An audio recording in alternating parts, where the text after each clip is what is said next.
up on This Week in Baseball, Bo Jackson explodes with an eye-popping performance to launch the American League All-Stars to victory. A kid with a big heart. I understand you're on some treatment right now. And how's that going? Yeah. How long you been on? 2 months. 2 months? And fungo hitter extraordinaire Jimmy Reese, still on the job at 83. So stay tuned for the stars, one and all, coming your way on This Week in Baseball. Sponsored by Winning Breeds Contentment. And at the halfway point, no teams are more content than those in first place. Of course, all contenders hope to hang tight in the pennant fight and reach that one clear moment.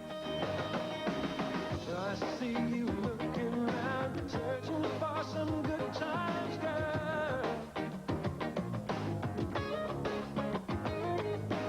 Ain't no doubt about it, nothing sweeter in this world.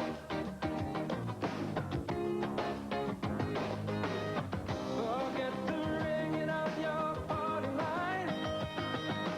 I'll be there in person, and I'll be right on time. Oh, give me just one clear moment. I can see your head around. All I need is one clear moment. Get you back up off the ground. I hear you calling for some sympathy. I got the answer that can set you free. And that one clear moment.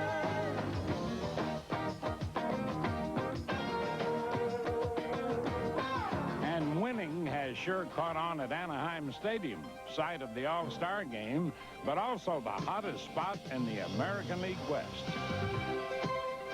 Seems the Angels messed up the forecasters and ended the first half by winning 13 out of 16 to shoot past the Oakland A's for the best record in the majors. Yeah, I think everybody in the team recognizes that we're only halfway there, and I don't think we're comfortable by any means. If anything, we can really sense that the guys are driven to want to win now. And every day we come out, if we don't win, we really analyze why we didn't win, and we come out the next day with a little more drive. Chuck Finley wound up the first half with the team leading 10 wins and an invitation to his first All-Star game. To be sure, the Angels have done it with pitching. They've got the best ERA of any team in the league. And at age 38, Bert Blyleven has the best ERA of any pitcher. He's also 8-2 and is mighty glad to be winning for the old neighborhood. Having the opportunity to play at home here, I was brought up 10 minutes from this stadium. I think it's given me new enthusiasm, and I want to be healthy, I want to be consistent, and if I can do that, hopefully I can help carry this club to a pennant contender. This spring, Doug Rader searched high and low for a number 5 starter, and much to everyone's surprise, gave the job to Jim Abbott, who was barely 1 year out of college, but who's already won 8 games. I think the most pleasant surprise has probably been Jim Abbott. You know, we took a real big gamble from a publicity standpoint. Really, you know, we were pretty much indicted before the season started that we were going to abuse this guy, and it was the wrong thing to do. And the way that he is, he's fulfilled our expectations and our hopes and hadn't disappointed us emotionally. The fact that he's been as resilient as he has and performed to the level that he has been the greatest thing that has happened to us. California's also been giving many thanks to Devon White, owner of 9 home runs, and one of many Angels pumping power into a lineup that's compiled the most homers in the league. Of course, White doesn't just pop off with the bat. He's collected 25 stolen bases and has made his speed count in center field.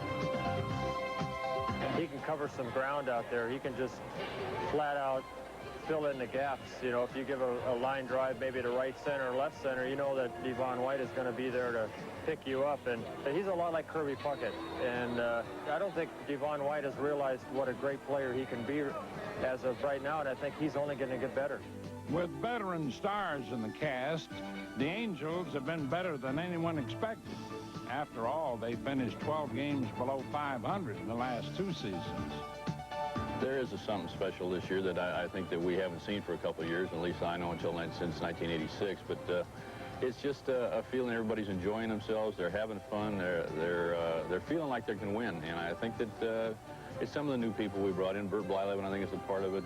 Claudell Washington, you know, just some people that have been on winners and brought just a little change of attitude to the whole scene. And it really is a big difference. And with new manager Doug Rader, the Angels have a leader they feel has also made a difference.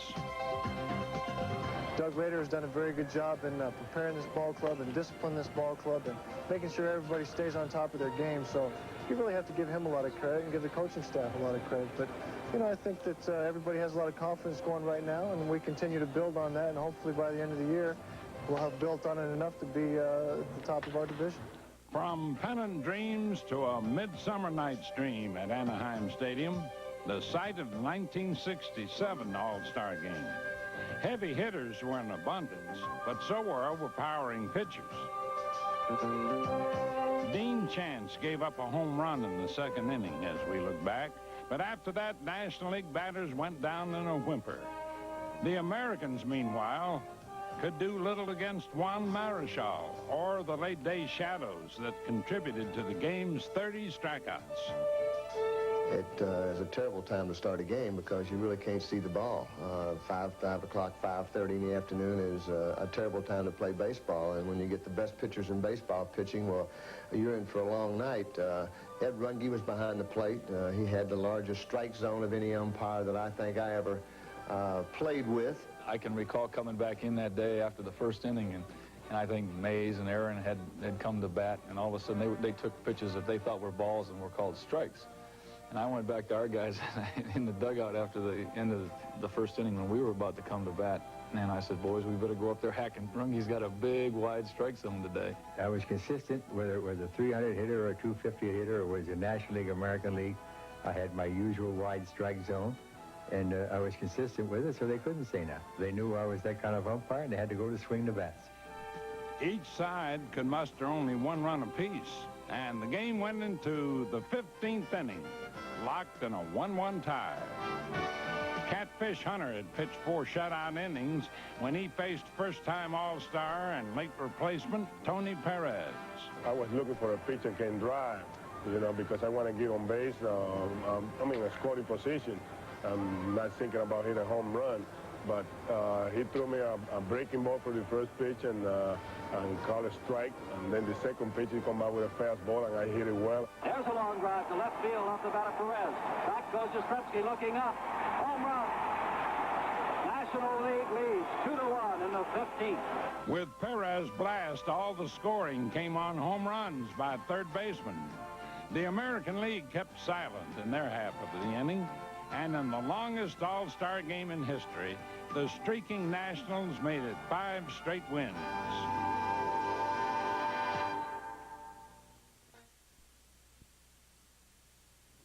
Every night in Anaheim. But first, let's check out a skills contest held the day before the All-Star game. How about testing the accuracy of all-star catchers like Benito Santiago, who hit the mark most often? Some of the game's heavier hitters matched home run wits.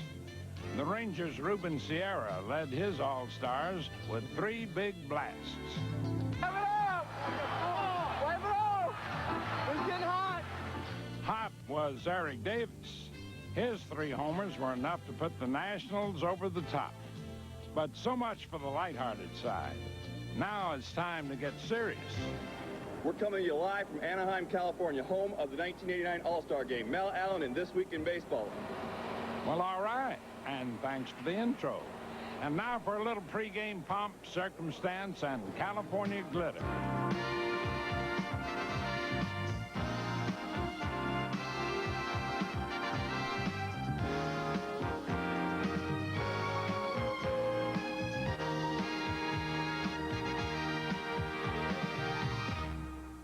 Among this year's collection of stars is the Angels' own Jimmy Reese.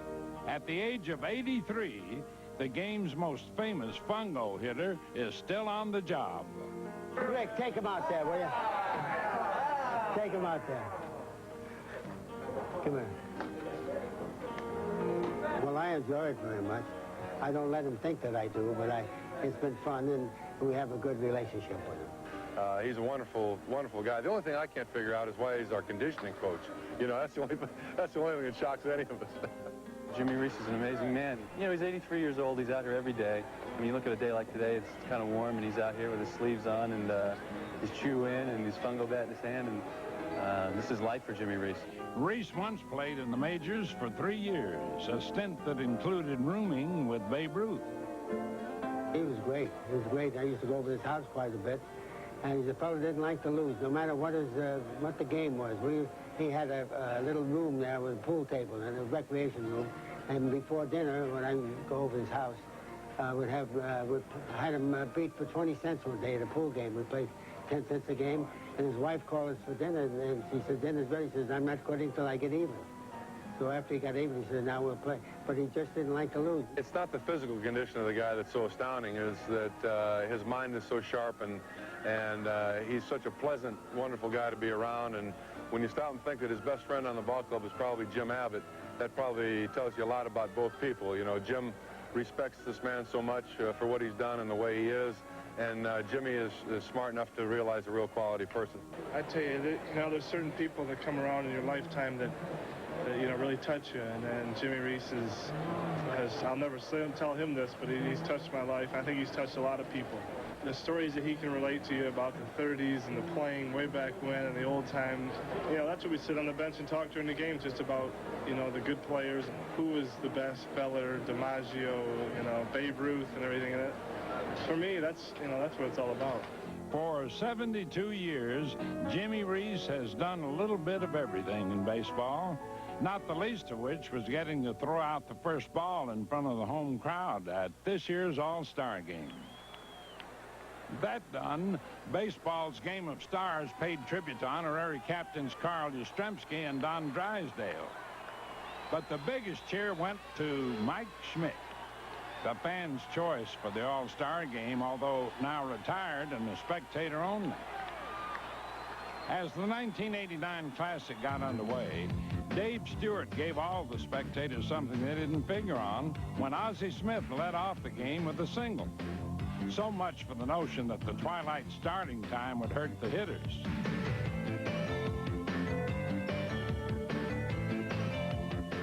Three batters later, the Giants' Kevin Mitchell, who's really been exploding all season, met this pitch nice and easy and brought home Tony Gwynn with the first run of the game. National League went up 1-0. The man's unbelievable. Man's unbelievable. He's carried us. He's carried us through the whole first half, and I don't think he's going to let up because he had 5 home runs the last 5 days, so he's been on fire. Howard Johnson fired up the Nationals still more when he delivered the second run of the game. And before the Americans even came to bat, they were down 2-0. But in the last of the first, Rick Russell got a jolt from Kansas City's Bo Jackson in his first All-Star at bat. Ball hit deep, way back, way back. Davis looks up, it's out of here. Bo Jackson leads off the bottom of the first with a towering home run to dead center field. How about that? Some 440 feet to be exact. Not exactly what Wade Boggs did next, but look. Oh, that looks like it's going there, too. Eric Davis to the track. There it is. Gone. 2 batters, 2 home runs, a tie score. There was more coming up in the second inning when the American League put 2 runners on, and with 2 outs, look at here. Bo Jackson at it again. Breaking ball grounded to short. Ozzie Smith to Sandberg. Back to first. No contest. Bo is there. The run is in. And the American League leads 3-2. En route to All-Star MVP, Bo Jackson was pure excitement, treating the full house to a little bit of everything.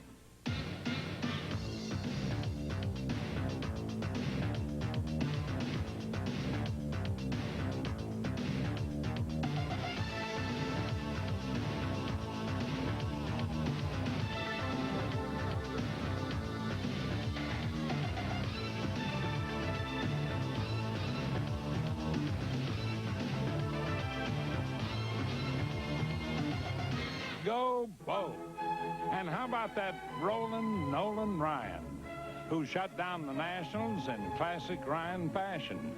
He struck out 3 in 2 innings as the American League got first-rate relief.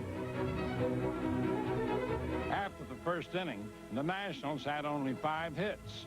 And with the American League up 5-3 in the 8th, Cleveland's Doug Jones shut the door as the 60th All-Star game ended with the Americans winning their second straight and 3 of the last 4. Now this week's quiz brought to you by today's Chevy truck. In 8 All-Star games, Don Drysdale struck out 19 batters, most in All-Star history.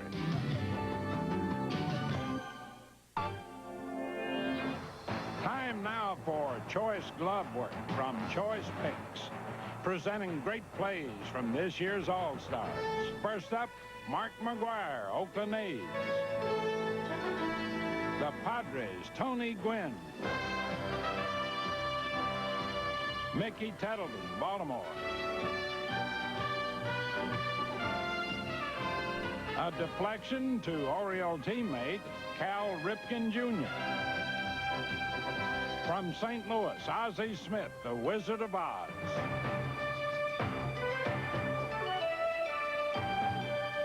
Julio Franco, Texas.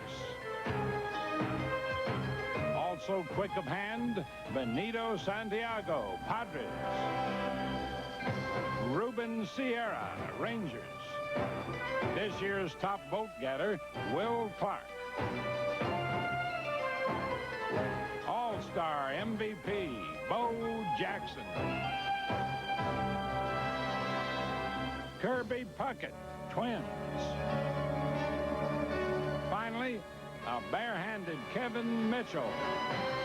And now to prized efforts off the field as Gary Carter received this year's Roberto Clemente Award. Roberto always was worried about the other people, trying to help the children and anybody that needs help. He dedicated his life to that. Roberto Clemente was a champion of those in need. He set up a baseball clinic in his native Puerto Rico and had more ambitious plans. But in 1972, while on a relief mission to Nicaragua, his plane crashed into the sea. I very much admired Roberto Clemente on the field as well as off the field. He was a great athlete, a great human being, always a caring person, a loving person, always wanting to help out. And the tragedy that took his life, he was in the process of helping kids as well. Gary Carter's work with the American Leukemia Society stems from his own experience with the disease. You see, his mother, Inga, died of leukemia when Gary was only 12. And for the past several years, Gary has worked to raise money for leukemia research. I feel that I wanted to be able to give something back. I feel that there is a responsibility for an athlete, for a ball player. I always felt that there was a role that a player should play, not be known to the kids, to the youth, getting in trouble, doing things on the field, off the field, and representing baseball or the sport that you're involved in to the best and the highest that you possibly can. I understand you're on some treatment right now. And how's that going? Yeah. How long have you been on? 2 months. 2 months? You feel like you're getting better? Yeah. Are you? No doubt Carter's success on the field has given him a great sense of pride. But Gary says that's not all there is to being a star. Having the opportunity of visiting hospitals and working with the kids is much more of a great feeling than it is of really hitting a home run or even a World Series home run. I mean, I won't forget a lot of the home runs that I've hit in my career, but being able to help kids and especially the Leukemia Society and seeing the great advances being made, that's the thing that makes you feel the best. Time now are talking about. He's a phenomenal player. He really is. He's very dynamic. He can do a lot of things. He can run, hit, throw, hit with power. When he hit that ball, I swear I thought he hit a golf ball, the way it sounded. Just have to just sit back and just watch Bo just go to work and just sit back and just take notes. Maybe you can learn something. Bo's for real. He's God as far as I'm concerned. Time batting champ turned teacher, giving tips on his favorite topic, how to hit. And that's all for now, folks. See you next week on This Week in Baseball.